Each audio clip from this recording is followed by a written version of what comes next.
there, my name is Nicole Job and I'm in Professor Myers' class, and I'm here to describe the IEP referral process, evaluation process, eligibility process, and all of the components that are involved in an IEP, along with a few other things that I'll talk about at the end of this video. First of all, when a child is referred to be assessed for the opportunity for them to have a special educational program put into place for them, they can be referred by anyone. They can be referred by their parents. They can be referred by a teacher, a special education teacher, a counselor. They can be referred by any of those people that have an active role in their lives in the school or in the home. Parents need to be aware that they have a very big part in the whole assessment process by allowing and giving consent to the school to do the assessment. It's important that parents know that if they want their child to be evaluated for special education, they have a right to say yes, and they have a right to say no. At any time, once a parent does consent for the evaluation for special education, if they decide they want to change their mind and stop, that's within their rights to do so. They are the parent of the child. It's important for any professional that is evaluating a student to take into consideration the input from the parents, from the student, if the student is old enough, or anybody else that has a part in that student's life, because parents are the biggest advocate for the children. And a lot of times parents see things that maybe the teachers don't see, or that the other professionals aren't going to see in the environments that they meet the children in. Once a referral is given to the people who are going to do the assessment, an evaluation will be taking place.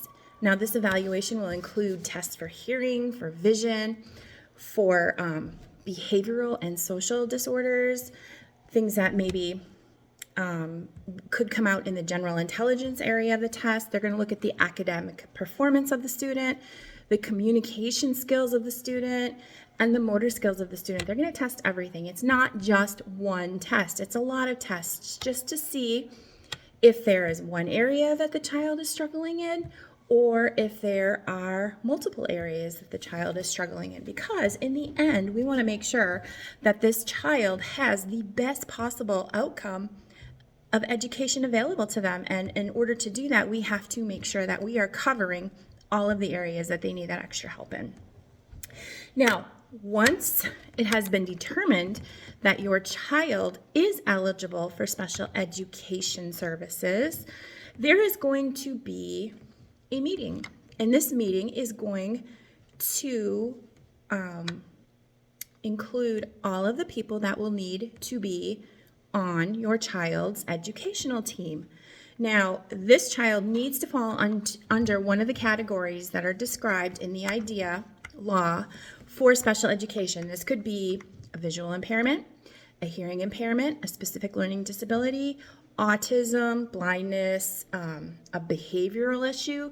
There are multiple areas that your child could fall into, and this is something that you will have to discuss with the team. The team will then meet. They will meet with you, and they will meet together as a group, and they will go over all of the assessment results and the evaluation results for you. And if you as a parent have questions, you need to make sure that you ask those questions. Make sure that you totally understand what is going on.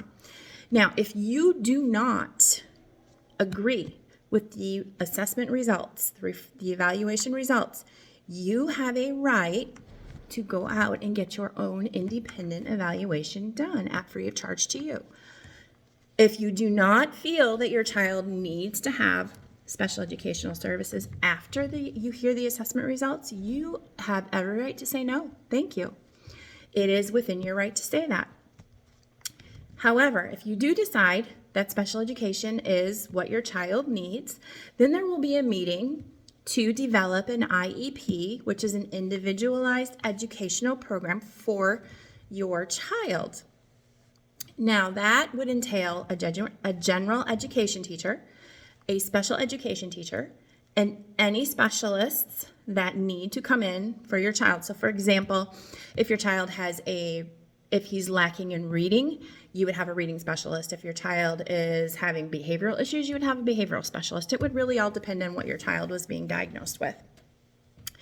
And then they would take your input, they would talk to each other, they would look at the assessment results, and they will put together a program for your child that will help them learn and have the best education possible for them at that time.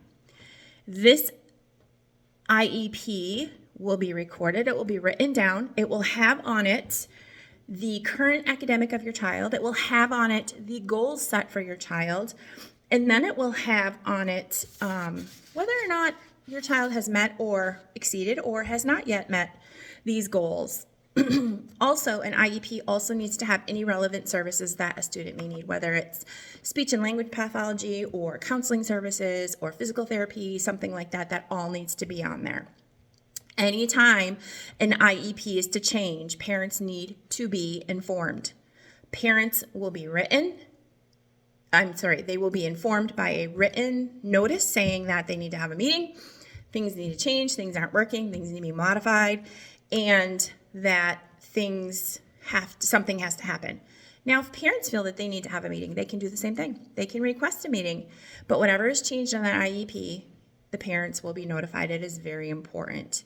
But at the same time, it's also important for the parents to notify the school if they're noticing anything different with their child, whether it's better, whether it's worse, if there's new circumstances, if there's a different difficulty, if there's a improvement in something, they have to let the school also know.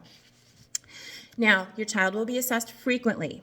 Your child will be assessed by the teacher that's teaching them, and then there will be an annual meeting with the whole team, the IEP team, to make sure that goals are being met, they're set realistically, they're not too easy for the student, they're not too difficult for the student, and things will be changed. And that's where the parent also will have a lot of time to put in any information that they feel is relevant to that IEP. Now, the one thing that you have to understand is that team members may discuss the student with each other, but team members cannot share personal information about your student with other professionals who are not part of the educational team for that student. It is very important for us as teachers to make sure that we keep our information private. If you tell me something about your child, I am not going to go and tell everybody else. I'm not going to gossip. I'm not going to tell them people that don't need to know about your child.